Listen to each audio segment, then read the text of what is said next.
Super TMT crime file. ನಮಸ್ಕಾರ. ಒಂಟಿ ಮಹಿಳೆಯರ ಕೊಲೆ ಪ್ರಕರಣಗಳು ಸರ್ವೇ ಸಾಮಾನ್ಯ ಅನ್ನೋ ಹಾಗೆ ದಿನನಿತ್ಯ ಯಾವುದಾದ್ರೂ ಒಂದು ಕಡೆ ಇಂತಹ ಘಟನೆಗಳನ್ನ ನಾವು ನೋಡ್ತಾ ಇದ್ದೀವಿ. ಬಳ್ಳಾರಿ ಮತ್ತು ಬೆಂಗಳೂರಲ್ಲಿ ನಡೆದ ಇಂಥದ್ದೇ 2 ಘಟನೆಗಳನ್ನ ಕೂಡಿಸ್ಕೊಂಡ ಒಂದು ಕಥೆನ ನಾವಿವತ್ತು ನಿಮ್ಗೆ ಹೇಳ್ತೀವಿ. ಯಾವ್ಯಾವುದೋ ಕಾರಣಗಳಿಂದ ಒಂಟಿಯಾಗಿ ಬದುಕ್ತಾ ಇರೋ ಮಹಿಳೆಯರಿಗೆ ಈ ಸಂಚಿಕೆ ಒಂದು ದಾರಿದೀಪವಾಗಲಿ ಅಂತ ಆಶಿಸ್ತಾ ಇವತ್ತಿನ ಸಂಚಿಕೆನ ಪ್ರಾರಂಭಿಸ್ತಾ ಇದ್ದೀವಿ. अम्मी अम्मी हाँ मैं कॉलेज जाके आ तू जाके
अम्मी अम्मी अम्मी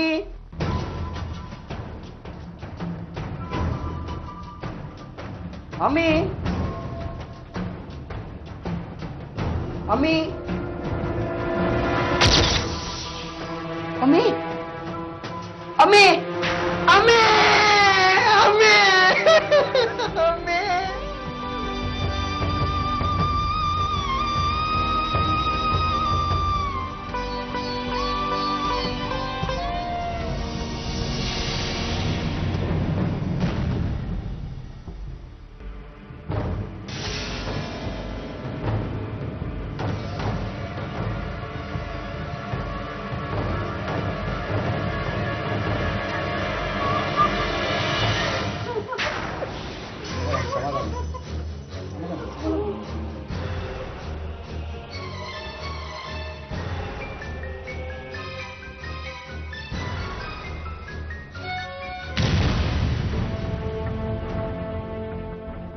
ನಿಮ್ಮ ಮನೆಯಲ್ಲಿ ಯಾರ್ಯಾರು ವಾಸ ಇದ್ದೀರಿ? ಈ ಮನೇಲಿ ವಾಸವಾಗಿರೋದು ನಾನು ನನ್ನ ಅಮ್ಮಿ ಸರ್. ನನ್ನ ಹೆಸರು ಹಸನ್ ಅಂತ. ನಿಮಗೆ ಈ ವಿಷಯ ಯಾವಾಗ ಗೊತ್ತಾಯಿತು? ಸರ್ ಸಂಜೆ 4:15ಗೆ ಕಾಲೇಜ್ ಮುಗಿಸ್ಕೊಂಡು ಬಂದೆ ಸರ್. ಕಾಲೇಜ್ ಮುಗಿಸ್ಕೊಂಡು ಬಂದ ತಕ್ಷಣವೇ ನೋಡ್ತೀನಿ ಬಾಗಿಲು ಸ್ವಲ್ಪ ಮುಂದೆ ಬಿಟ್ಟಿತ್ತು. ಒಳಗಡೆ ಬಂದು ಅಮ್ಮಿ ಕೂಗಿದೆ ಸರ್, ಎಲ್ಲೂ ಕಾಣಿಸ್ಲೇ ಇಲ್ಲ. ಆಮೇಲೆ ಒಳಗಡೆ ಬಂದು ನೋಡಿದ್ರೆ ಈ ಥರ ಆಗೋಗ್ಬಿಟ್ಟಿತ್ತು ಸರ್. ನೀವು ಬೆಳಿಗ್ಗೆ ಎಷ್ಟೊತ್ತಿಗೆ ಮನೆ ಬಿಡ್ತೀರಿ? ಸರ್ ಪ್ರತಿದಿನ 9:30ಗೆ ಕಾಲೇಜಿಗೆ ಹೋಗ್ತೀನಿ ಸರ್. ನಿನ್ನೆನೂ ಕೂಡ ಕಾಲೇಜಿಗೆ ಹೋಗುವಾಗ ಅಮ್ಮಿಗೆ ಬಾಗಿಲು ಹಾಕು ಅಂತ ಹೇಳಿದ್ದೆ ಸರ್. ಇವ್ರು ಯಾರು? ಇವರು ನಮ್ಮ ಚಿಕ್ಕಕ್ಕ, ಇವರು ನಮ್ಮ ಭಾವ ಸರ್. ನೀವೇನು ಕೆಲಸ ಮಾಡ್ತೀರಿ? ನಾನು ತರೀಕೆರೆಯಲ್ಲಿ ಅಗ್ರಿಕಲ್ಚರ್ ಕಾಲೇಜಲ್ಲಿ ಲೆಕ್ಚರರ್ ಕೆಲಸ ಮಾಡ್ತಾ ಇದ್ದೀನಿ. ಇವಳು ನನ್ನ ಜೊತೆಯಲ್ಲಿ ಕೆಲಸ ಮಾಡ್ತಾ ಇದ್ದಾರೆ. ಮೇಡಮ್ ನೀವು? ನಾನು ವಂದನಾ ಅಂತ. ವಂದನಾ? I mean Waheeda Begum. ನಮ್ಮ ಅಮ್ಮ ಇಟ್ಟ ಹೆಸರು ವಹಿದಾ ಬೇಗಂ ಅಂತ. ನಂದು ಲವ್ ಮ್ಯಾರೇಜ್. ಇವ್ರು ನನ್ನ ಹಸ್ಬೆಂಡ್ ಸಿದ್ದಪ್ಪ ಅಮರಪ್ಪ ಸಿಂಧನೂರು. ಮದುವೆ ಆದಮೇಲೆ ನನ್ನ ಹೆಸರು ವಂದನಾ ಅಂತ ಬದಲಾಯಿಸ್ಕೊಂಡೆ. ಓ ಮೇಡಮ್, ನೀವು ವಾಸ ಇರೋದೆಲ್ಲಿ? ಏನು ಕೆಲಸ ಮಾಡ್ತಾ ಇದ್ದೀರಿ? ನಾನು ಸರ್ವಿಸಲ್ಲಿದ್ದೀನಿ. ವಿಮೆನ್ ಆ್ಯಂಡ್ ಚೈಲ್ಡ್ ಡೆವಲಪ್ಮೆಂಟ್ ಡಿಪಾರ್ಟ್ಮೆಂಟಲ್ಲಿ ಜಾಯಿಂಟ್ ಡೈರೆಕ್ಟರ್. ಓ ಕ್ಷಮಿಸಿ ಮೇಡಮ್, ನೀವು ಕೇಸ್ ಆಫೀಸರಾ? ಹೌದು. ನೀವೇನು ಮಾಡ್ತಾ ಇದ್ದೀರಿ ಸರ್? ಸರ್ ನಾನು ಮೊದಲಿಂದು ಬಿಸ್ನೆಸ್ ಮಾಡ್ತಾ ಇದ್ದೆ. 1997ನಲ್ಲಿ ಆಕ್ಸಿಡೆಂಟ್ ಆಯಿತು. ಆಗ ಬಿಸ್ನೆಸ್ನೆಲ್ಲ ಬಿಟ್ಟು ರಿಯಲ್ ಎಸ್ಟೇಟ್ ಬಿಸ್ನೆಸ್ ಶುರು ಮಾಡಿದೆ. ಬೆಂಗಳೂರಿನಲ್ಲಿ ಅದನ್ನೇ ಕಂಟಿನ್ಯೂ ಮಾಡ್ತಾ ಇದ್ದೀನಿ ಸರ್. ಮೇಡಮ್, ನಿಮ್ಮದು ಅಂತರ್ಜಾತಿ ವಿವಾಹ. ಈ ಮನೆಯಲ್ಲಿ ಅದಕ್ಕೆ ಯಾರು ಅಫೋಸ್ ಮಾಡಲಿಲ್ವಾ? ಇಲ್ಲ, ಅಂಥದ್ದೇನು ವಿರೋಧ ಇರಲಿಲ್ಲ. ನಾವೆಲ್ಲರೂ ಚೆನ್ನಾಗೇ ಇದ್ವಿ, ಬಂದು ಹೋಗಿ ಮಾಡ್ತಾ ಇದ್ವಿ. ಹಸನ್ ಅವರೇ, ನಿಮ್ಮ ಕುಟುಂಬದಲ್ಲಿ ಆಸ್ತಿ ವಿಷಯಕ್ಕೇನಾದರೂ ಕಲಹ ಇತ್ತಾ? ಇಲ್ಲ ಸರ್, ಹಾಗೇನಿರಲಿಲ್ಲ. ನಮಗಿರೋದು ಇದೊಂದೇ ಮನೆ. ನಾವೆಲ್ಲರೂ ಒಳ್ಳೆ ಪೊಸಿಷನಲ್ಲಿ ಇರೋದ್ರಿಂದ ಯಾರೂ ಈ ಸಣ್ಣ ಆಸ್ತಿ ಬಗ್ಗೆ ತಲೆ ಕೆಡಿಸ್ಕೊಂಡಿರಲಿಲ್ಲ. ನಿನ್ನೆ ನಿಮ್ಮಮ್ಮ ಒಡವೆನ ಜಾಸ್ತಿ ಹಾಕ್ಕೊಂಡಿದ್ರು ಅಂತ ಹೇಳಿದ್ರಲ್ವಾ? ಹೌದು ಸರ್, ಒಡವೆ ಹಾಕ್ಕೊಂಡಿದ್ರು. ನೀವು ಪ್ರತಿದಿನ ಕೆಲಸಕ್ಕೆ ಹೋದ್ಮೇಲೆ ನಿಮ್ಮಮ್ಮ ಒಂಟಿಯಾಗಿ ಮನೇಲಿ ಇರ್ತಾ ಇದ್ರು. ಯಾರೋ ಇದನ್ನ ಅಬ್ಸರ್ವ್ ಮಾಡಿ ಒಡವೆಗೋಸ್ಕರ ಕೊಲೆ ಮಾಡಿದ್ದಾರೆ ಅಂತ ಮೇಲ್ನೋಟಕ್ಕೆ ನಮ್ಗೆ ಅನಿಸ್ತಾ ಇದೆ. ನಾವು ತನಿಖೆಯನ್ನು ಮುಂದುವರಿಸ್ತೀವಿ. ನಮಗೆ ಹೆಚ್ಚಿಗೆ ಏನಾದರೂ ಮಾಹಿತಿ ಬೇಕಾದರೆ ನಿಮ್ಗೆ ಹೇಳಿ ಕಳಿಸ್ತೀವಿ, ನೀವು ಸಹಕರಿಸ್ಬೇಕು. ಗುಲ್ಸಂ ಬೇಗಂರ ಕೊಲೆ ಕೂಡ ಒಂಟಿ ಮಹಿಳೆಯ ದರೋಡೆ ಪ್ರಕರಣ ಅಂತ ದಾಖಲಿಸಿಕೊಂಡು ಪೊಲೀಸರು ತನಿಖೆ ಪ್ರಾರಂಭಿಸ್ತಾರೆ. ಆದರೆ ಎಷ್ಟೇ ಪ್ರಯತ್ನ ಪಟ್ಟರೂ ಪೊಲೀಸರಿಗೆ ಯಾವ ಸುಳಿವು ಸಿಗೋದಿಲ್ಲ. ಆದ್ರಿಂದ ಸರ್ಕಾರ ಈ ಕೇಸಿನ ತನಿಖೆಯನ್ನ ಸಿಸಿಬಿ ಪೊಲೀಸರಿಗೆ ವಹಿಸುತ್ತೆ. ಸಿಸಿಬಿ ಪೊಲೀಸರು ಹೊಸದಾಗಿ ಗುಲ್ಸಂ ಬೇಗಂರ ಕೊಲೆ ಪ್ರಕರಣನ ಕೈಗೆತ್ತಿಕೊಂಡು ತನಿಖೆ ಪ್ರಾರಂಭಿಸ್ತಾರೆ. ಇದೇ ಘಟನೆಗೆ ಹೊಂದ್ಕೊಂಡ ಹಾಗೆ ಸುಮಾರು 6 ತಿಂಗಳ ನಂತರ ಬೆಂಗಳೂರಿನ ಯಲಹಂಕದ ಬಳಿ ಇರೋ ಯಶೋಧ ನಗರದಲ್ಲಿ ಇಂಥದ್ದೇ ಒಂದು ಘಟನೆ ನಡೆಯುತ್ತೆ.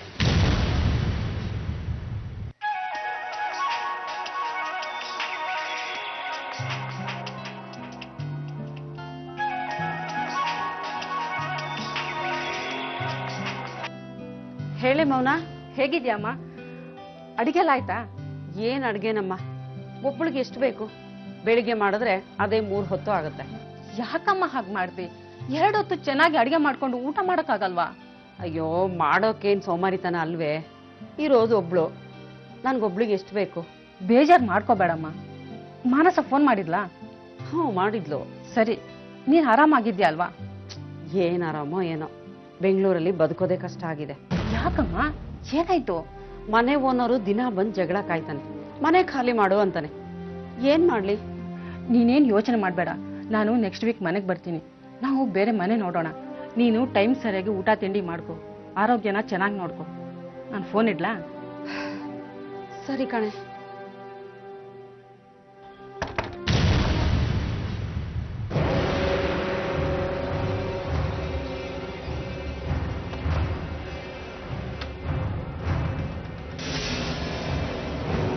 ಏನು ಏನು ಅಂದ್ರೆ ಏನರ್ಥ?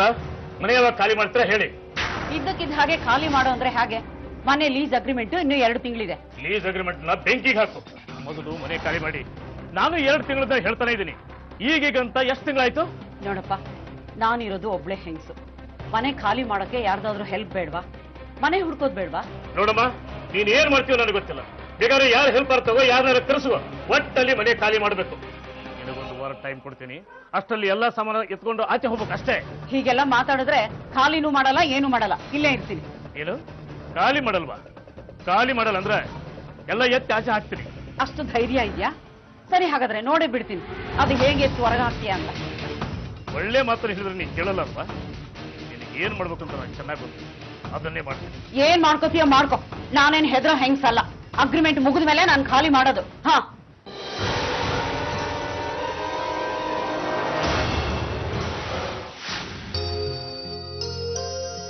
ರೀ ತಗೊಳ್ಳಿ ಬಾಕ್ಸ್. ಬರ್ತೀನಿ ನಾನು.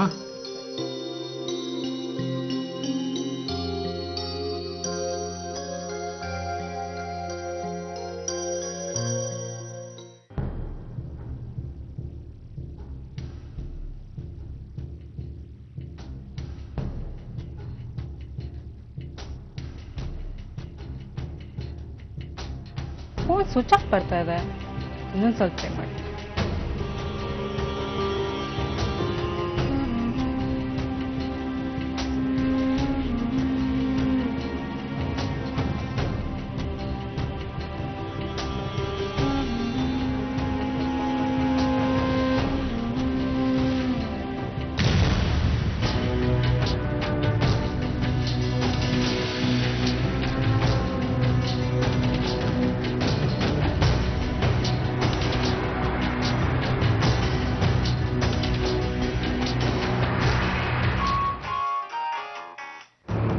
ಹಲೋ, ಏನು ವಿಷಯ ಮೌನ? ರೀ, ಅಮ್ಮಂಗೆ ಬೆಳಗ್ಗೆಯಿಂದ ಫೋನ್ ಮಾಡ್ತಾ ಇದ್ದೀನಿ, ಫೋನ್ ಸ್ವಿಚ್ ಆಫ್ ಬರ್ತಾ ಇದೆ. ಎಲ್ಲ ಬ್ಯಾಟ್ರಿ ಲೋ ಆಗಿ ಫೋನ್ ಸ್ವಿಚ್ ಆಫ್ ಆಗಿರ್ಬೇಕು, ಅವ್ರು ಗಮನಿಸಿರಲ್ಲ ಅಷ್ಟೇ. ನೀನು ಅದಕ್ಕೆ ಯಾಕೆ ಇಷ್ಟೊಂದು ಟೆನ್ಷನ್ ಮಾಡ್ಕೊಂತೀಯಾ? ಹಾಗಲ್ಲ ರೀ, ನಾನು ದಿನಾ ಫೋನ್ ಮಾಡ್ತೀನಿ.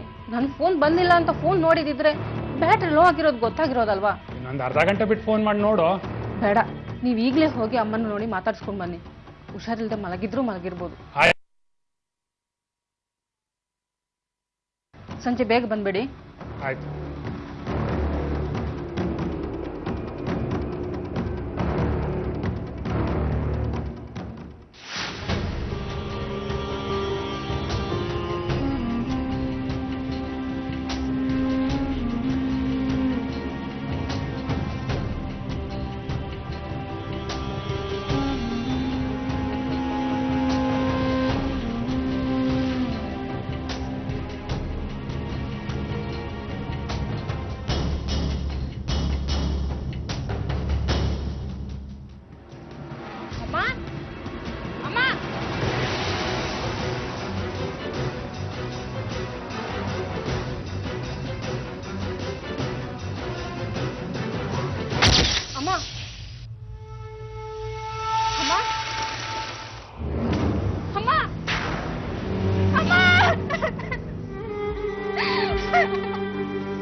ಸುಜಾತ ಅನ್ನೋ 45 ವರ್ಷದ ಹೆಂಗಸು ಯಾರೂ ನೋಡಬಾರದ ಸ್ಥಿತಿಯಲ್ಲಿ ತನ್ನ ಮನೆಯೊಳಗೆ ಕೊಲೆಯಾಗಿರ್ತಾಳೆ.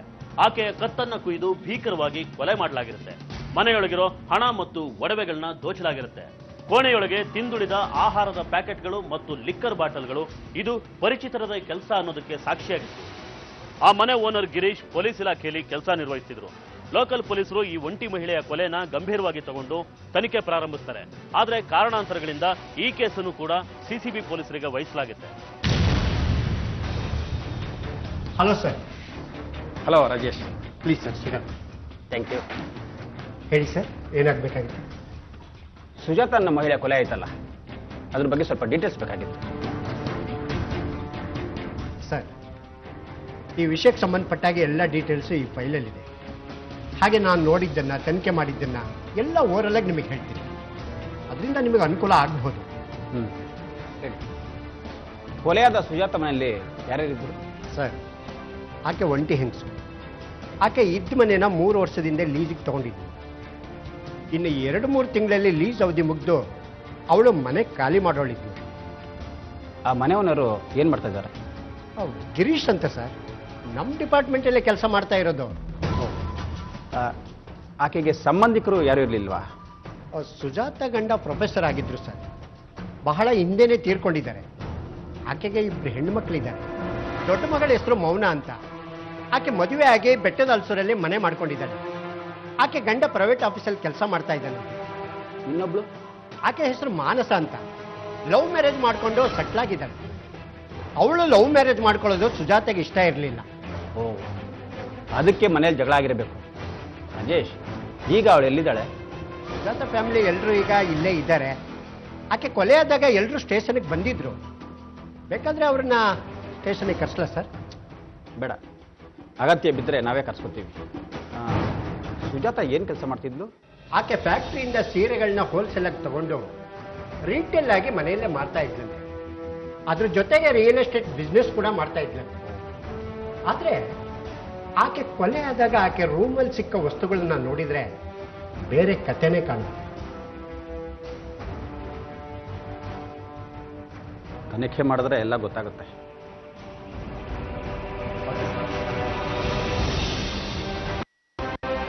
ನಮ್ಮಮ್ಮ ತುಂಬಾ ಒಳ್ಳೆಯವ್ರು ಸರ್, ಆದ್ರೆ ಅವ್ರನ್ನ ಯಾಕೆ ಕೊಲೆ ಮಾಡಿದ್ರು ಅಂತಾನೆ ಗೊತ್ತಾಗ್ತಿಲ್ಲ. ನೋಡಿ ಮೇಡಮ್, ಕೊಲೆ ಮಾಡೋದಕ್ಕೆ 108 ರೀಸನ್ ಇರುತ್ತೆ. ಹೌದು, ನಿಮ್ಮ ತಾಯಿಯವರು ರಿಯಲ್ ಎಸ್ಟೇಟ್ ಬಿಸ್ನೆಸ್ ಮಾಡ್ತಿರಂತೆ, ಹೌದಾ? ಸರ್, ರಿಯಲ್ ಎಸ್ಟೇಟ್ ಜೊತೆಗೆ ಮನೆಗೆ ಸೀರೆಗಳು ತಗೊಂಬಂದು ವ್ಯವಹಾರ ಮಾಡ್ತಾ ಇದ್ರು. ಆದ್ರೆ ಇದರಲ್ಲಿ ಕೊಲೆ ಮಾಡೋಂಥದ್ದು ಏನಿದೆ ಸರ್? ಸ್ಯಾರಿ ಬಿಸ್ನೆಸ್ ಅಲ್ಲಿ ಏನೋ ರಿಸ್ಕ್ ಇಲ್ದೆಲ್ಲ ಇರ್ಬೋದು. ಆದ್ರೆ ರಿಯಲ್ ಎಸ್ಟೇಟ್ ಅಂದ್ರೆ ರಿಸ್ಕ್ ಇದ್ದೇ ಇರುತ್ತೆ. ನಿಮ್ಗೆ ಯಾರ ಮೇಲೆ ಅದ್ರ ಅನುಮಾನ ಇದೆ? ಯಾರ ಮೇಲೂ ಅನುಮಾನ ಇಲ್ಲ, ಆದ್ರೆ ಅವ್ರ ಕ್ಲೈಂಟ್ಸ್ ಬಗ್ಗೆ ನಮ್ಗೆ ಗೊತ್ತಿಲ್ಲ.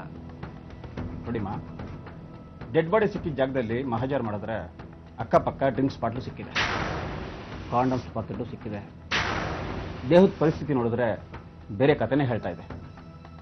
ನೀವೇನು ಹೇಳ್ತೀರಿ? ನೋಡಿ, ನಾವು ಈ ರೀತಿ ಮಾತಾಡೋದು ನಿಮಗೆ ಮುಜುಗರ ತರುತ್ತೆ. ಆದರೆ ಸತ್ಯ ಏನು ಅಂತ ತಿಳ್ಕೊಬೇಕಾದ್ರೆ ನಾವು ಈ ರೀತಿ ಡಿಸ್ಕಸ್ ಮಾಡಬೇಕಾಗುತ್ತೆ, ಬೇರೆ ದಾರಿ ಇಲ್ಲ. ಅದ್ರ ಬಗ್ಗೆ ಎಲ್ಲ ನಮ್ಗೆ ಗೊತ್ತೇ ಇಲ್ಲ ಸರ್. ಈ ಕೊಲೆ ಮಾಡಿದವ್ರೆ ಅದನ್ನೆಲ್ಲ ಬೇಕು ಅಂತ ತಗೊಂಬಂದು ಇಟ್ಟಿರ್ಬೋದಲ್ವ ಸರ್, ಆದ್ರೆ ಅವ್ರು ಡ್ರಿಂಕ್ಸ್ ಅಂತೂ ಮಾಡ್ತಾ ಇರಲಿಲ್ಲ. ನೋಡ್ರಿ, ಕೊಲೆ ಮಾಡಿರೋರು ಸಾಕ್ಷಿಗಳನ್ನ ಸೃಷ್ಟಿ ಮಾಡಿರ್ತಾರೆ ಅಂತ ನಮ್ಗೆ ಅನ್ನಿಸ್ತಾ ಇಲ್ಲ. ನೀವು ನಿಮ್ಮ ತಾಯಿ ಬಗ್ಗೆ ಏನು ತಿಳ್ಕೊಂಡಿದ್ರೋ ಅದು ಬೇರೆನೇ ಆಗಿದೆ. ನಿಮ್ಮಿಂದ ನಿಮ್ ತಾಯಿ ವಿಷಯ ಮುಚ್ಚಿಟ್ಟಿದಾರೋ ಅಥವಾ ನೀವೇ ನಮ್ಮ ಹತ್ರ ವಿಷಯ ಮುಚ್ಚಿಡ್ತಾ ಇದ್ದೀರಾ? ಸರ್, ವಿಷಯ ಮುಚ್ಚಿಟ್ರೆ ಕೊಲೆಗಾರ ಸಿಗಲ್ಲ ಅಂತ ನಮಗೂ ಗೊತ್ತು ಸರ್. ನಮ್ಗೆ ಗೊತ್ತಿರೋ ವಿಷಯನೆಲ್ಲ ನಿಮಗೆ ಹೇಳಿದ್ದೀವಿ. ಮಾನಸ್ ಅವರೇ, ನೀವು ಲವ್ ಮ್ಯಾರೇಜ್ ಆಗಿದ್ದೀರಂತೆ, ಅದು ನಿಮ್ಮ ಅಮ್ಮನಿಗೆ ಇಷ್ಟ ಇರಲಿಲ್ವಂತೆ, ಹೌದಾ?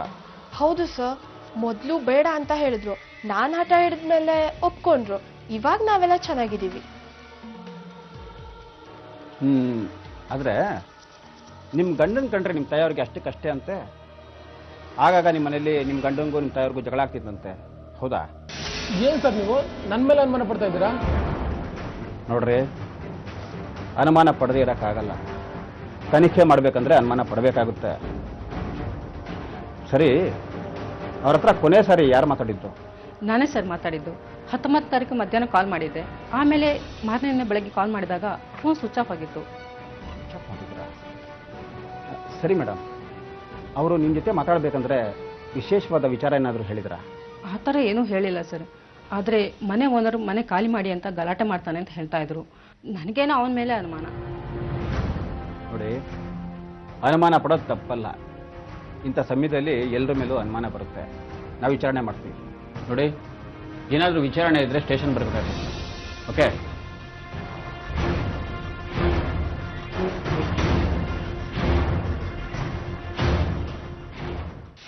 ಸುಜಾತ ಅವ್ರಿಗೆ ಎಷ್ಟು ವರ್ಷದಿಂದ ಮನೆ ಬಾಡಿಗೆ ಕೊಟ್ಟಿದ್ರಿ? ಸರ್, ಅವ್ರು ಇದ್ದಿದ್ದು ಲೀಡ್ಸ್ಗೆ ಸುಮಾರು 3 ವರ್ಷದಿಂದ ಈ ಮನೆಗೆ ಬಂದರು. ನಾನು ಮಹಡಿ ಮೇಲೆ ಮನೆಯಲ್ಲಿದ್ದೀನಿ, ಕೆಳಗೆ ಅವರಿಗೆ ಬಾಡಿಗೆ ಕೊಟ್ಟಿದ್ದೆ. 2-3 ತಿಂಗಳಲ್ಲಿ ಅವ್ರ ಲೀಸ್ ಪೀರಿಯಡ್ ಮುಗಿತು ಅಂತ. ಅದು ಸರಿ, ಅವರ ನಿಮ್ಮ ಮಧ್ಯೆ ಯಾವಾಗಲೂ ಜಗಳ ಆಗ್ತಿತ್ತಂತೆ, ಯಾಕೆ? ಜಗಳ ಆಗ್ತಾ ಇದ್ದದ್ದು ನಿಜ ಸರ್. ನಾನು ಸಾಕಷ್ಟು ಸಾರಿ ಅವರಿಗೆ ಮನೆ ಖಾಲಿ ಮಾಡಿ ಅಂತ ಹೇಳಿದೆ, ಆದರೆ ಅವರು ಮನೆ ಖಾಲಿ ಮಾಡಲಿಲ್ಲ ಸರ್. ಅಲ್ಲ ರೀ, ಲೀಸ್ ಪೀರಿಯಡ್ ಮುಗಿಯೋದಕ್ಕಿಂತ ಮುಂಚೆ ಅದ್ಯಾಕೆ ಮನೆ ಖಾಲಿ ಮಾಡಕ್ಕೆ ಹೇಳಿದ್ರಿ? ಕಾಂಪೌಂಡಲ್ಲಿ ಇರೋರಿಗೆಲ್ಲ ಆಕೆಯಿಂದ ತುಂಬ ತೊಂದರೆ ಆಗ್ತಿತ್ತು ಸರ್. ಹೌದಾ? ಅದು ಹೇಗೆ? ಆಕೆ ನಡತೆ ಸರಿ ಇಲ್ಲ ಸರ್. ತುಂಬ ಜನ ಗಂಡಸರು ಆಕೆ ಮನೆಗೆ ಬಂದು ಹೋಗ್ತಿದ್ರು.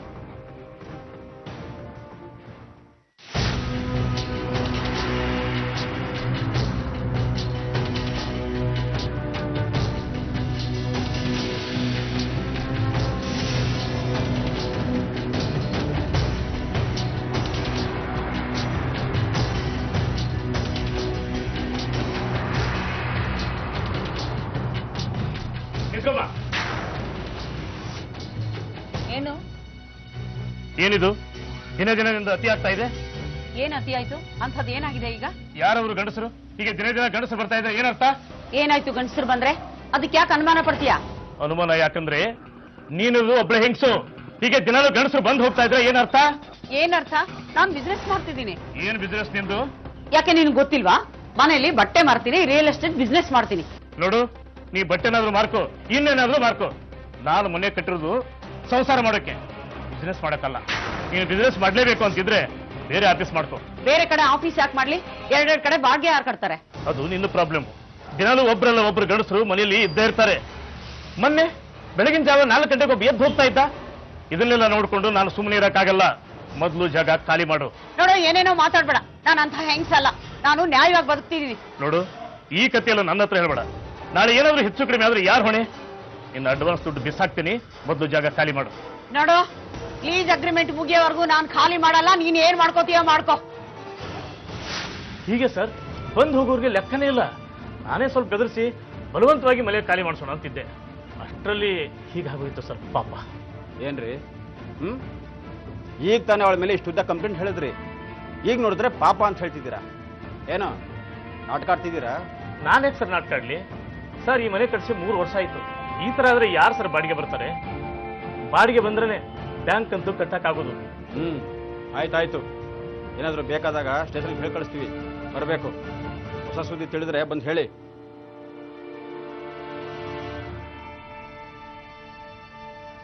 ಪೊಲೀಸರಿಗೆ ಒಂದು ವಿಷಯ ಸ್ಪಷ್ಟ ಆಗುತ್ತೆ. ಅದೇನು ಅಂದ್ರೆ ಸುಜಾತ ನಡತೆ ಸರಿ ಇರಲಿಲ್ಲ ಅನ್ನೋದು. ಆಕೆ ರಿಯಲ್ ಎಸ್ಟೇಟ್ ಮತ್ತು ಸೀರೆ ವ್ಯಾಪಾರದ ಜೊತೆಗೆ ಮೈಮಾರೋ ದಂಧೆನೂ ಮಾಡ್ತಾ ಇತ್ತು. ಅದರಿಂದ ಈಕೆ ಸಾಕಷ್ಟು ಹಣ ಮತ್ತು ಒಡವೆಗಳನ್ನ ಗಳಿಸಿ ಕೂಡಿಟ್ಟಿದ್ದು. ಇದೇ ಅವಳ ಪಾಲಿಗೆ ಮುಳುವಾಯಿತು.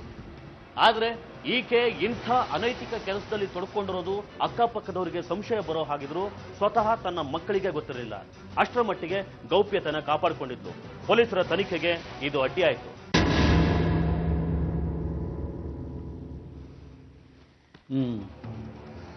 ಸುಜಾತ ಮನೆಗೆ ನೀವು ಆಗಾಗ ಹೋಗ್ತಿದ್ರಾ? ನಿಮ್ಮ ಅವಳ ಕಾಂಟ್ಯಾಕ್ಟ್ ಹೇಗಿತ್ತು? ಇಲ್ಲ ಸರ್, ನಮ್ದೇನಿದ್ರು ಬಿಸ್ನೆಸ್ನಿಂದ ಪರಿಚಯ ಆಗಿದ್ದು ಅಷ್ಟೇ. ನಾನು ಯಾವತ್ತೂ ಅವ್ರ ಮನೆಗೆ ಅಂತ ಹೋಗಲಿಲ್ಲ. ಏಕೆ ನಿಮ್ಮನ್ನು ಅವಳ ಮನೆಗೆ ಇನ್ವೈಟ್ ಮಾಡಲಿಲ್ವಾ? ಇನ್ವೈಟ್ ಮಾಡಿದ್ರು, ನಾನು ಬ್ಯುಸಿ ಇರೋದ್ರಿಂದ ನಾನು ಹೋಗಕ್ಕೆ ಆಗ್ತಾ ಇರಲಿಲ್ಲ. ಅದು ಅಲ್ಲದೆ ಕೊಡ್ತಾ ಇದ್ದಿದ್ದು ಬರೀ ಸಣ್ಣ ಪುಟ್ಟ ಬಿಸ್ನೆಸ್ ಅಷ್ಟೇ, ಅದರಿಂದ ನಾನು ಹೋಗ್ತಾ ಇರಲಿಲ್ಲ. ಮತ್ತೆ ನಿಮ್ಮ ಅವಳ ವ್ಯವಹಾರ ಹೇಗೆ ನಡೀತಾ ಇತ್ತು? ಇಲ್ಲ ಸರ್, ನಮ್ಮ ವ್ಯವಹಾರ ಏನಿದ್ರು ಫೋನ್ ಮುಖಾಂತರ ನಡೀತಾ ಇದ್ದಿದ್ದು. ಹಾಗಾದರೆ ನೀವು ಮಾರ್ಚ್ 20ನೇ ತಾರೀಕು ಅವಳ ಮನೆಗೆ ಹೋಗಲಿಲ್ಲ? ಇಲ್ಲ ಸರ್, ಹೋಗಿಲ್ಲ. ಅದೇ 2 ದಿವಸದ ಮುಂಚೆ ಯಾವುದೋ ಪ್ರೋಗ್ರಾಮ್ ಇದೆ ಅಂತ ಇನ್ವೈಟ್ ಮಾಡಿದ್ದು, ಬಟ್ ಅದಕ್ಕೂ ಹೋಗಾಗಿರಲಿಲ್ಲ ಸರ್. ಮತ್ತೆ ಆಕೆ ಬಗ್ಗೆ ನಿಮ್ಗೇನು ಗೊತ್ತು? ಬೇರೆ ಅವಳೇನು ವ್ಯವಹಾರ ಮಾಡ್ತಿಲ್ಲಂತಲ್ಲ? ಅದ್ರ ಬಗ್ಗೆ ನನಗೆ ಗೊತ್ತಿಲ್ಲ ಸರ್. ಸಣ್ಣ ಪುಟ್ಟ ರಿಯಲ್ ಎಸ್ಟೇಟ್ ಮಾಡ್ತಾ ಇದ್ರು ಅಂತ ಅಷ್ಟು ಮಾತ್ರ ಗೊತ್ತಿತ್ತು.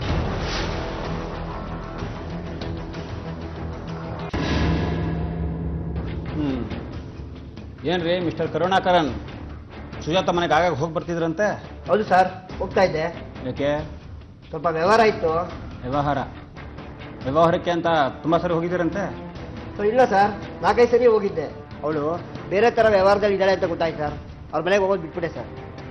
ನಿಮ್ಗೆ ಹೇಗ್ರಿ ಗೊತ್ತಾಯ್ತು ಅವಳು ಬೇರೆ ವ್ಯವಹಾರದಲ್ಲಿ ಇದ್ದಾಳೆ ಅಂತ? ಸರ್, ಅವ್ರ ಮನೆಗೆ 2 ಸತಿ ಅಚಾನಕ್ ಹೋದಾಗ ಕುಡ್ಕೊಂಡು ಕೂತಿದ್ಲು ಸರ್. ಗಂಡಸರೆಲ್ಲ ಇದ್ರು ಸರ್. ಅವತ್ತಿಂದ ಅವ್ರ ಮನೆಗೆ ಹೋಗೋದು ಬಿಟ್ಬಿಟ್ಟೆ ಸರ್. ಅದು ಸರಿ, ನಿಮಗೆ ಈ ವಿಷಯ ಗೊತ್ತಾಗಿದ್ದು ಯಾವಾಗ? ಸರ್, ಒಂದು 2 ತಿಂಗಳ ಮುಂಚೆ ಸರ್. ಸರಿ ನೀನು ಹೊರಡೆ ನೋಡೆ, ನಾವು ಪರ್ಮಿಷನ್ ಕೊಡೋವರೆಗೂ ಬೆಂಗಳೂರು ಬಿಟ್ಟು ಹೋಗೋಗಿಲ್ಲ, ಗೊತ್ತಾಯ್ತಾ? ಆಯ್ತು ಸರ್. ಹೊರಡೆ.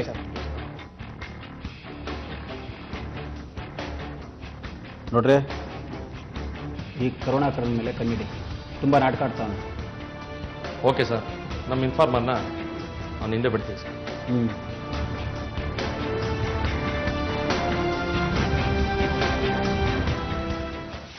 ಅಮ್ಮ ನಮ್ಮ ಮದ್ವೆಗೆ ಎಷ್ಟೊಂದು ಅಡ್ಡಿ ಮಾಡಿದ್ರು, ಆದ್ರೆ ಅವರೇ ಹೀಗೆ ಅಂತ ಗೊತ್ತಿರಲಿಲ್ಲ.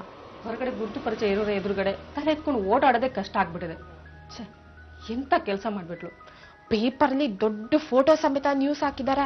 ನಮ್ಮ ಗಂಡನ ಮನೆಯವರೆಲ್ಲ ಆಡ್ಕೋತಾ ಇದ್ದಾರೆ. ಮೊದಲು ಪರಿಸ್ಥಿತಿ ಒತ್ತಡಕ್ಕೆ ಹೀಗೆಲ್ಲ ಮಾಡಿದ್ದಾರೆ. ನಿಮ್ನೆಲ್ಲ ಸಾಕ್ಬೇಕಲ್ವಾ? ನಾನು ಅವ್ರು ಮಾಡಿರೋದು ಸರಿ ಅಂತ ಹೇಳ್ತಾ ಇಲ್ಲ, ಮಾಡೋದನ್ನೇ ಕಂಟಿನ್ಯೂ ಮಾಡ್ಕೊಂಡು ಹೋಗಿದ್ರೆ ತಪ್ಪು ಅಂತ ನಾನು ಹೇಳ್ತಾ ಇರೋದು. ಅಲ್ಲ ಹರ್ಷ ಅವ್ರೆ, ಅಂತ ಕಷ್ಟ ಏನಿತ್ತು ಈಗ ಅವ್ರಿಗೆ? ಆರಾಮಾಗಿರೋದಿತ್ತಲ್ವಾ? ಅಲ್ಲ, ಒಂದ್ಸಲಿ ಇಂಥ ಬಲೆಯಲ್ಲಿ ಸಿಕ್ಕಾಕೊಂಡ್ರೆ ಹೊರಗಡೆ ಬರೋದು ತುಂಬಾ ಕಷ್ಟ ಅರವಿಂದ್.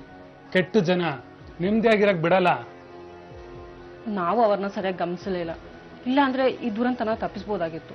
ಅದಕ್ಕೆ ಅನ್ಸುತ್ತೆ ಆ ಮನೆ ಓನರು ಮನೆ ಖಾಲಿ ಮಾಡಿ ಅಂತ ಹೇಳ್ತಾ ಇದ್ದು. ನಮ್ಮ ಹತ್ರನೇ ಸುಳ್ಳು ಹೇಳ್ಬಿಟ್ರು. ಬೇರೆ ಮನೆ ಮಾಡೋಣ ಅಮ್ಮ, ಸುಮ್ನೆ ಓನರ್ ಹತ್ರ ಏನಕ್ಕೆ ಜಗಳ ಅಂತ ನಾವು ಕೇಳಿದ್ದಕ್ಕೆ ಇವತ್ತು ಬೇಡ ನಾಳೆ ಬೇಡ ಅಂತ ಹೇಳ್ತಾ ಇದ್ರು. ನಮಗ್ ಗೊತ್ತೇ ಆಗಿಲ್ಲ. ನೋಡಿ, ಆಗಿದ್ದಾಗೋಯ್ತು. ಇದ್ರ ಬಗ್ಗೆ ಯಾರ ಹತ್ರ ಸಮಜಾಯಿಷಿ ಕೊಡಕ್ ಹೋಗ್ಬೇಡಿ, ಸುಮ್ಮನೆ ಇದ್ಬಿಡಿ. ಪೊಲೀಸ್ ಇನ್ವೆಸ್ಟಿಗೇಷನ್ ಮುಗಿದ್ಮೇಲೆ ಎಲ್ಲ ಗೊತ್ತಾಗತ್ತೆ. ಹೀಗೆ ಸುಜಾತ ಕೊಲೆಯಾಗಿ ಹೋದ ಮೇಲೂ ಆಕೆಯ ನಡತೆ ಬಗ್ಗೆ ಅಕ್ಕಪಕ್ಕ ಅಷ್ಟೇ ಏಕೆ ಆಕೆಯ ಚಿಕ್ಕ ಕುಟುಂಬದಲ್ಲೂ ಚರ್ಚೆ ನಡೆಯುತ್ತೆ. ಮೊದಲೇ ತಾಯಿಯ ಮೇಲೆ ಅಸಮಾಧಾನ ಇದ್ದ ಮಾನಸಾಗೆ ತಾಯಿಯ ಈ ನಡತೆಯಿಂದ ಮತ್ತಷ್ಟು ಸಿಟ್ಟು ಬರುತ್ತೆ. ಆದ್ರೆ ಸಿಟ್ಟು ತೋರಿಸ್ಕೊಳ್ಳೋದಕ್ಕೆ ತಾಯಿನೇ ಬದುಕಿರೋದಿಲ್ಲ. ಈ ಕಡೆ ಸಿಸಿಬಿ ಪೊಲೀಸರು ಎಲ್ಲಾ ಮೂಲಗಳಿಂದ ಮಾಹಿತಿ ಹೆಕ್ಕಿ ತೆಗೆದು ತನಿಖೆ ಮಾಡಿದ್ರು ಕೊಲೆಗಾರರ ಸುಳಿವು ಸಿಗೋದಿಲ್ಲ. Phone call list, business partner, ಸಂಬಂಧಿಕರು ಮತ್ತೆ ಮನೆ ಓನರ್ಗಳ ವಿಚಾರಣೆಗಳು ಯಾವುದೇ ಫಲ ಕೊಡೋದಿಲ್ಲ. ಆದರೆ ಪಟ್ಟು ಬಿಡದ ಪೊಲೀಸರು ಮತ್ತೊಮ್ಮೆ ಫೋನ್ ಲಿಸ್ಟ್ ಹಿಡಿದು ಕೂರ್ತಾರೆ. ಸುಜಾತ ಮೊಬೈಲ್ಗೆ ಯಾವುದೋ ಲ್ಯಾಂಡ್ಲೈನ್ ನಂಬರ್ ಇಂದ ಸುಮಾರು ಕರೆಗಳು ಬಂದಿರುತ್ತೆ. ಆದ್ರಿಂದ ಪೊಲೀಸರಿಗೆ ಆ ಲ್ಯಾಂಡ್ಲೈನ್ ನಂಬರ್ ಮೇಲೆ ಸಂಶಯ ಬರುತ್ತೆ.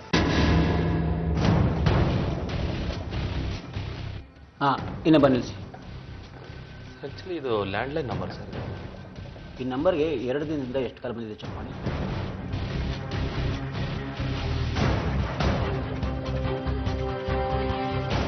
ಸರ್ ಸುಮಾರು 3-4 ಸಲ ಬಂದಿದೆ ಸರ್.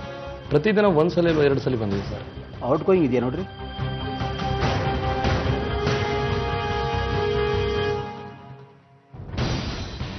ಸರ್ ಈ ನಂಬರಿಂದ ಮೊಬೈಲ್ಗೆ ಔಟ್ ಗೋಯಿಂಗ್ ಕಾಲೇ ಹೋಗಿಲ್ಲ ಸರ್. ಓಕೆ, ಈ ನಂಬರ್ನೆಲ್ಲ ಲಿಸ್ಟ್ ಮಾಡಿ ಒಂದು ಪ್ರಿಂಟ್ಔಟ್ ತಗೊಳ್ಳಿ. Okay sir.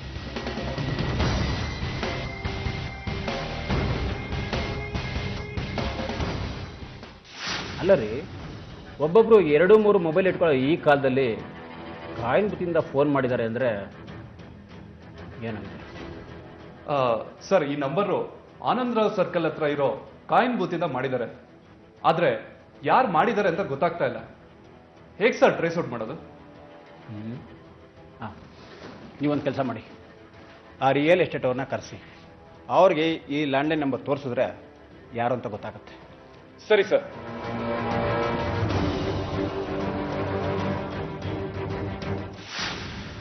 ಸರ್ ಇವನು ಸಾಕಷ್ಟು ಬಾರಿ ಕರುಣಾಕರನ್ ಮೊಬೈಲ್ಗೂ ಮತ್ತು ರಾಜೇಂದ್ರನ್ ಮೊಬೈಲ್ಗೆ ಅವನ ಮೊಬೈಲಿಂದಾನೇ ಕಾಲ್ ಮಾಡಿದ್ದಾನೆ, ಮತ್ತೆ ಅದೇ ಕಾಯಿನ್ ಬೂತಿಂದನೂ ಮಾಡಿದ್ದಾನೆ. ರೀ, ಆ ಸುಜಾತ ಮೊಬೈಲ್ ಕಾಲಿಸ್ಟಲ್ಲಿ ಆ ನಂಬರ್ಸ್ ಇದೆ, ಚೆಕ್ ಮಾಡಿ. ಸರ್ ಸುಜಾತ ಮೊಬೈಲ್ಗೆ ಕಾಯಿನ್ ಬೂತಿಂದನೂ ಮಾಡಿದ್ದಾನೆ, ಮೊಬೈಲ್ನಿಂದನೂ ಫೋನ್ ಮಾಡಿದ್ದಾನೆ ಸರ್. ಸರ್ ಮತ್ತೆ 19-20 ಸುಜಾತ ಮೊಬೈಲ್ಗೆ 2 ಸಲ ಕಾಲ್ ಮಾಡಿದ್ದಾನೆ ಸರ್. ಆ ನಂಬರ್ ಟ್ರೇಸ್ ಔಟ್ ಮಾಡಿ ಅಡ್ರೆಸ್ ತಿಳ್ಕೊಂಡ್ರಾ? ಸರ್ ಇವನು ಮೂಲತಃ ರಾಯಚೂರವನು. ಬಳ್ಳಾರಿಲಿ ಅವನ ಮಾವನ ಮನೆ ಇದೆ. ಸ್ವಲ್ಪ ದಿನ ಅಲ್ಲೇ ವಾಸ ಮಾಡ್ತಾ ಇದ್ದ. ಈಗ ಬ್ಯಾಂಗ್ಳೂರಲ್ಲಿ ವಾಸ ಮಾಡ್ತಾ ಇದ್ದಾನೆ ಸರ್. ಆಮೇಲೆ ಇನ್ನೊಂದು ವಿಷಯ, ಅವನ ಹೆಂಡತಿ KS ಅಧಿಕಾರಿ.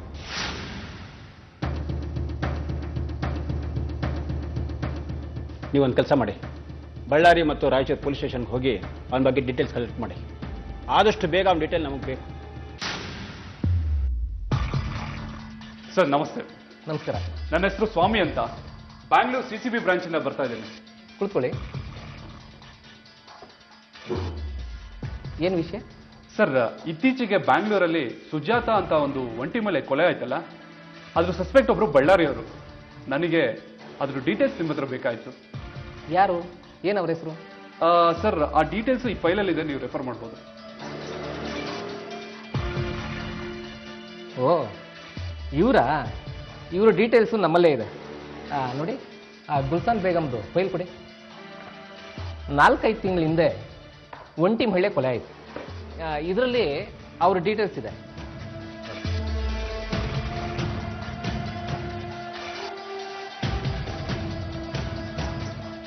ಸರ್ ಈತನ್ ಫ್ಯಾಮಿಲಿಲೂ ಒಂದು ಕೊಲೆ ಆಗಿದೆಯಾ? ಎಸ್, ಆ ಕೇಸು ನಿಮ್ಮ CCB ಬ್ರಾಂಚ್ನಲ್ಲೇ ಇನ್ವೆಸ್ಟಿಗೇಷನ್ ನಡೀತಾ ಇದೆ. ಸರ್ ಈ ಸಿದ್ದಪ್ಪ ಮತ್ತೆ ಬೇಗಂ ಕನೆಕ್ಷನ್ ಹೇಗೆ? ಸ್ವಲ್ಪ ಅವ್ರ ಫ್ಯಾಮಿಲಿ ಡೀಟೇಲ್ಸ್ ಬಗ್ಗೆ ಹೇಳ್ತೀರಾ? ನೋಡಿ, ಈಕೆಗೆ 3 ಜನ ಮಕ್ಕಳು. ಅದರಲ್ಲಿ ಒಬ್ಬ ಗಂಡು ಹಸನ್ ಅಂತ, ಅವನು ಕಾಲೇಜ್ನಲ್ಲಿ ಲೆಕ್ಚರರ್ ಆಗಿ ಕೆಲಸ ಮಾಡ್ತಾ ಇದ್ದಾನೆ. ಇನ್ನು ಕೊನೆಯವಳು ಹಮೀದ್ ಅಂತ, ಅವಳು ತರೀಕೆರೆನಲ್ಲಿ ಸೆಟ್ಲ್ ಆಗಿದ್ದಾಳೆ. ಅವಳು ಕೂಡ ಅಗ್ರಿಕಲ್ಚರ್ ಕಾಲೇಜ್ನಲ್ಲಿ ಲೆಕ್ಚರರ್ ಆಗಿ ಕೆಲಸ ಮಾಡ್ತಾ ಇದ್ದಾಳೆ. ಅವಳು ಗಂಡ ಕೂಡ ಅದೇ ಕಾಲೇಜ್ನಲ್ಲಿ ಕೆಲಸ ಮಾಡ್ತಾ ಇದ್ದಾಳೆ. ಇನ್ನೊಬ್ಳು? ಆಕ್ಚುಲಿ ಆಕೆನೇ ಮೊದಲನೇವಳು, ವಂದನಾ ಆಲಿಯಾಸ್ ವಾಹಿದಾ, KAS ಅಧಿಕಾರಿಣಿ, ಬೆಂಗಳೂರಿನಲ್ಲಿ ಸೆಟ್ಲ್ ಆಗಿದ್ದಾಳೆ. ಆಕೆ ಗಂಡ ಸಿದ್ದಪ್ಪ ಅಂತ ರಿಯಲ್ ಎಸ್ಟೇಟ್ ಬಿಸ್ನೆಸ್ ಮಾಡ್ಕೊಂಡಿದ್ದಾರೆ. ಸರ್ ಇದೇಗೆ 2 ಡಿಫ್ರೆಂಟ್ ರಿಲಿಜಿಯನ್ ಒಂದೇ ಫ್ಯಾಮಿಲಿಯಲ್ಲಿ? ಆಕೆ ಮೊದಲು ರಾಯಚೂರಲ್ಲಿ ಕಾಲೇಜ್ ಲೆಕ್ಚರರ್ ಆಗಿದ್ದರು. ಅಲ್ಲೇ ಬುಕ್ ಸ್ಟಾಲ್ ಇಟ್ಕೊಂಡಿದ್ದ ಸಿದ್ದಪ್ಪನ ಲವ್ ಮಾಡಿ ವಂದನಾ ಅಂತ ಹೆಸರನ್ನ ಬದಲಾಯಿಸ್ಕೊಂಡ್ರು. ಆಮೇಲೆ KAS ಕಟ್ಟಿ ಎಕ್ಸಾಮ್ ಪಾಸ್ ಆದಮೇಲೆ ಗಂಡ ಮಕ್ಕಳ ಜೊತೆ ಬೆಂಗಳೂರಿಗೆ ಸಿಗ್ತಾರೆ. ಈಗ ಸಿದ್ದಪ್ಪ ಅವ್ರು ಎಲ್ಲಿದ್ದಾರೆ? ಅವರು ಕೂಡ ಆಕೆ ಜೊತೆನೇ ಇದ್ದಾರೆ, ರಿಯಲ್ ಎಸ್ಟೇಟ್ ಬಿಸ್ನೆಸ್ ಮಾಡ್ತಾರೆ. ಈ ಗುಲ್ಸಂ ಬೇಗಂ ಕೊಲೆ ಆಗಿರೋ ರೀತಿ ಮತ್ತೆ ಬ್ಯಾಂಗ್ಳೂರಲ್ಲಿ ಸುಜಾತ ಕೊಲೆ ಆಗಿರೋ ರೀತಿ ಒಂದೇ ತರ ಇದೆ. ಹೌದು, ಅದ್ರ ಬಗ್ಗೆ ನಾನು ಪೇಪರಲ್ಲಿ ಓದಿದ್ದೀನಿ. Okay sir.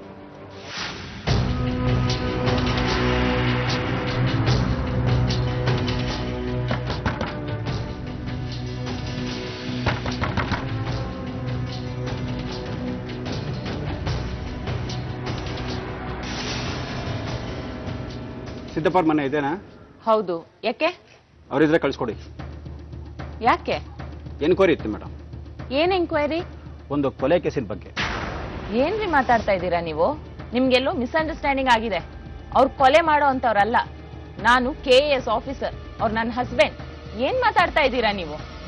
ನೋಡಿ ಮೇಡಮ್, ನೀವೇನಾದರೂ ಆಗಿರಿ, ನಮಗೆ ಅವ್ರ ಮೇಲೆ ಅನುಮಾನ ಬಂದಿದೆ. ನಾವು ಕರ್ಕೊಂಡೋಗಿ ಎನ್ಕ್ವೈರಿ ಮಾಡಬೇಕು.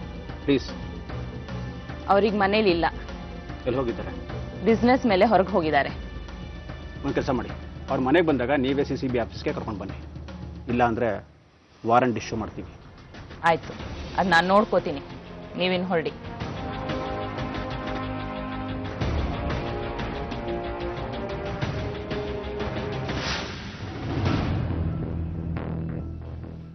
ಸರ್, ಸುಜಾತ ಕಾಲ್ ಡೀಟೇಲ್ಸ್ ಬಂದಿದೆ. ಗುಡ್.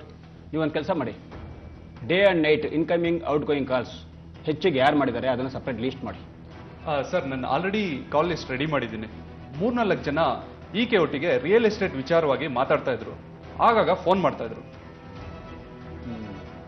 ಆ ಕಾಲ್ ಡೀಟೇಲ್ಸ್ ತರಿಸಿ ಅವ್ರು ಯಾರು ಅಂತ ಟ್ರೇಸ್ ಔಟ್ ಮಾಡಿ. ಸರ್, ಕೊಲೆ ನಡೆದು ಹಿಂದಿನ ದಿನ ಬೆಳಗ್ಗೆನೂ ಈ ಇಬ್ರು ಆಕೆ ಒಟ್ಟಿಗೆ ಮಾತಾಡಿದ್ದಾರೆ. ಅವ್ರು ಯಾರು ಅಂತ ಟ್ರೇಸ್ ಔಟ್ ಮಾಡಿರಿ, ಕರ್ಕೊಂಡು ಬಂದು ವಿಚಾರಣೆ ಮಾಡೋಣ. ಸರಿ ಸರ್. ನಿಮ್ಮ ಇಬ್ಬರಲ್ಲಿ ಲ್ಯಾಂಡ್ಲೈನ್ ಯೂಸ್ ಮಾಡಿದೆ ಯಾರ್ರಿ? ಸರ್, ನಾವು ಲ್ಯಾಂಡ್ಲೈನ್ ಯೂಸೇ ಮಾಡಲ್ಲ ಸರ್. ನಮ್ಮ ಆಫೀಸಲ್ಲಿ ಲ್ಯಾಂಡ್ಲೈನೇ ಇಲ್ಲ. ನಾವು ವ್ಯವಹಾರ ಏನಿದ್ರು ಮೊಬೈಲಲ್ಲೇ ಸರ್. ಆಫೀಸಲ್ಲಿ ಲ್ಯಾಂಡ್ಲೈನ್ ಇಲ್ಲದೆ ಇದ್ರು ಕಾಯಿನ್ ಬೂತ್ ಇರಬೇಕಲ್ಲ ಸರ್. ಮೊಬೈಲ್ ಇಟ್ಕೊಂಡು ಕಾಯಿನ್ ಬೂತ್ಗೆ ಯಾರು ಹೋಗ್ತಾರೆ ಸರ್? ನೀವು ಬಿಡ್ರಿ, ನಿಮ್ಮ ರಿಯಲ್ ಎಸ್ಟೇಟ್ ಬಿಸ್ನೆಸ್ಸಲ್ಲಿ ಮೊಬೈಲ್ ಇಲ್ದಿರೋರು ಯಾರಾದರೂ ಇದ್ದಾರಾ? ನಮಗೆ ಗೊತ್ತಿರೋಂಗೆ ಯಾರೂ ಇಲ್ಲ ಸರ್. ನಿಮಗೆ ಬರೋ ಕಾಲೆಲ್ಲ ಮೊಬೈಲಿಂದನೇ ಬರುತ್ತಾ? ಲ್ಯಾಂಡ್ಲೈನಿಂದ ಯಾರು ಮಾಡಲ್ವಾ? ಅದನ್ನೆಲ್ಲ ಅಬ್ಸರ್ವ್ ಮಾಡಲ್ಲ ಸರ್. ಕಾಲ್ ಡೀಟೇಲ್ಸ್ ತೆಗೆದ್ರೆ ಗೊತ್ತಾಗ್ಬೋದು. ಸರ್, ನಮ್ಮ ಸರ್ಕಲ್ ಒಬ್ಬ ಇದೆ ಸರ್. ಅವ್ನು ಕರೆನ್ಸಿ ಇಲ್ಲ ಅಂತೇಳಿ ಯಾವಾಗೂ ಕಾಯಿನ್ ಬೂತಿಂದಲೇ ಫೋನ್ ಮಾಡ್ತಾ ಇರ್ತಾನೆ ಸರ್. ಅವನ ಹೆಸರೇನು? ಮೊಬೈಲ್ ನಂಬರ್ ಇದೆಯಾ ನಿಮ್ಮ ಹತ್ರ? ಇದೆ ಸರ್. ಹೆಸರು ಸರ್ ಪಡಿಸಿ ಇದೆ ಸರ್.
ಏನಯ್ಯ, ಈಗಲಾದರೂ ನಿಜ ಪತಿ ಹೇಗೆ?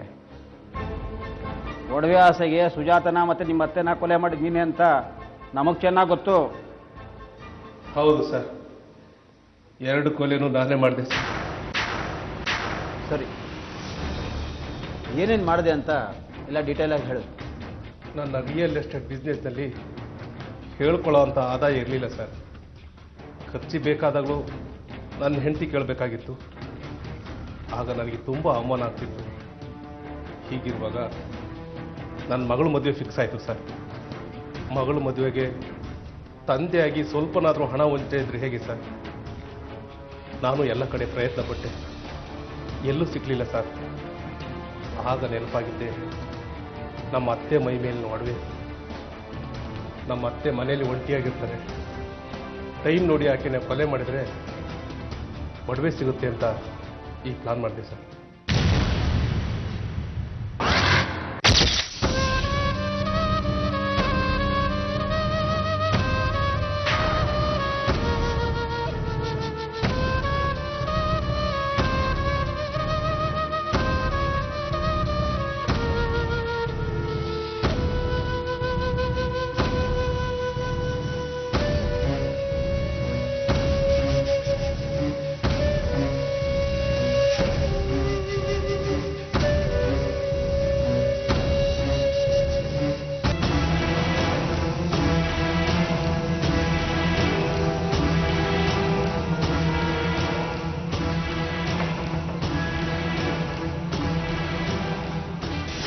ಜವಾಯ್ ಬಾಬು, ಏನ್ ಆಶ್ಚರ್ಯ.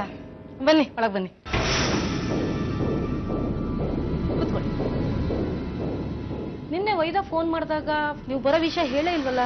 ಇಲ್ಲ, ಅವಳಿಗೆ ಗೊತ್ತಿಲ್ಲ ನಾನು ಬರೋದು. ಹೌದಾ? ಇಲ್ಲೇ ಬಳ್ಳಾರಿ ಸ್ವಲ್ಪ ಕೆಲಸ ಇತ್ತು, ಅದಕ್ಕೆ ಬಂದೆ. ಮದ್ವೆ ತಯಾರಿ ಎಲ್ಲ ಹೇಗೆ ನಡೀತಾ ಇದೆ? ಚೆನ್ನಾಗಿ ನಡೀತಾ ಇದೆ.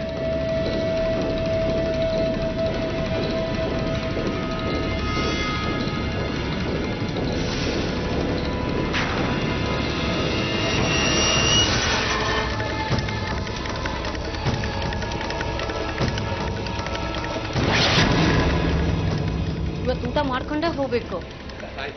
ಇರಿ, ಚಾಯ್ ತಗೊಂಡ್ಬರ್ತೀನಿ.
ಆಮೇಲೆ ಆ ಒಡವುಗಳನ್ನೆಲ್ಲ ಮಲ್ಲೇಶ್ವರಂ ಮಾರ್ವಾಡಿಗೆ ಮಾರಿ ಹಣ ಪಡೆದೆ.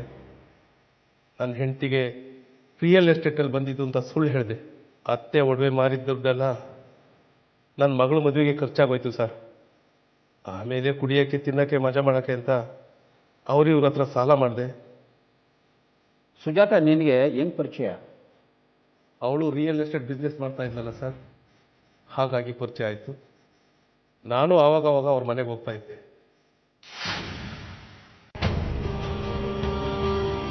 ಹಲೋ, ಈಗ ಯಾಕೆ ಫೋನ್ ಮಾಡಿದೆ?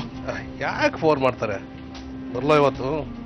ಇವತ್ತು ಮನೇಲಿ ಫಂಕ್ಷನ್ನು, ಮನೇಲಿ ಜನ ಬಂದಿದ್ದಾರೆ, ನಮ್ಮ ಅಕ್ಕನೂ ಇದ್ದಾರೆ. ಆಯಿತು, ಸಂಜೆ ಫೋನ್ ಮಾಡ್ತೀನಿ. ಆಯ್ತು.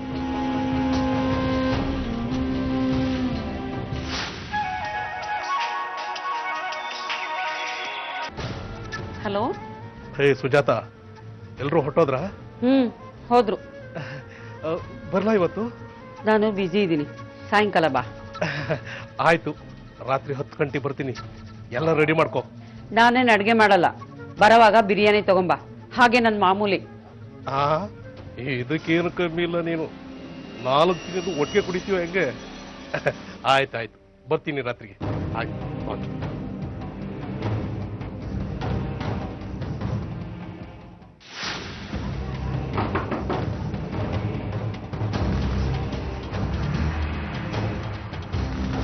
ಬಾ ಒಳಗೆ ಬಾ.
ಅವಳು ಏನೇ ಆಗಿರಲಿ ನಿನ್ನ ತುಂಬ ನಂಬ್ಕೊಂಡಿದ್ದು.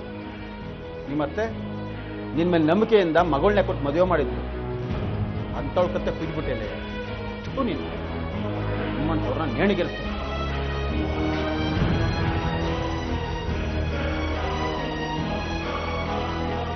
ಸಿದ್ದಪ್ಪ ದುಡ್ಡಿನ ಆಸೆಗೆ ಬಿದ್ದು 2 ಜೀವಗಳನ್ನ ಯಾವ ಕರುಣೆನೂ ಇಲ್ಲದೆ ಬಲಿ ತಗೊಂಡಿದ್ದ.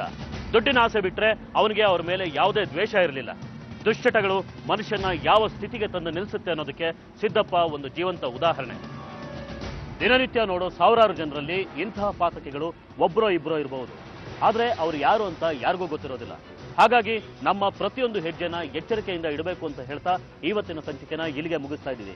ಮುಂದಿನ ಸಂಚಿಕೆಯಲ್ಲಿ ಮತ್ತೊಂದು ವಿಭಿನ್ನ ಕುತೂಹಲಕಾರಿ ಸತ್ಯಕಥೆಯೊಂದಿಗೆ ಮತ್ತೆ ನಿಮ್ಮ ಮುಂದೆ ಬರ್ತೀವಿ. ನಾವು ಕತೆ ಹೇಳ್ತೀವಿ, ನೀವೆಚ್ಚರವಾಗಿ. SK Super TMT Crime File.